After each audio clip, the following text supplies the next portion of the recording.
मी old school ती Gen Z ती city वाली आणि मी देसी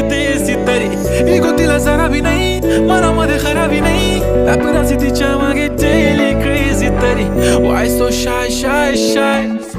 सुंदरी तुझं नाव काय आहे तुझं गाव काय आहे ग अरे सुंदरी तुझं नाव काय आहे तुझं गाव काय आहे ग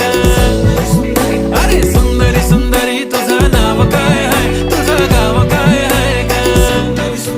ती ओजी एकदम फाईन आहे आणि थोडीशी डिवाइन आहे कशी लाजते बघून आयना आणि चेहऱ्यावरती शाईन आहे खानदानी ग्रॅटिट्यूड ॲटिट्यूड पुरा एशियाना चौथ किलं स्टाईल केलं तिच्या समोर फिक्क गोल्ड आहे बोलायला पक्की बोल्ड आहे खरंच खूपच सुंदर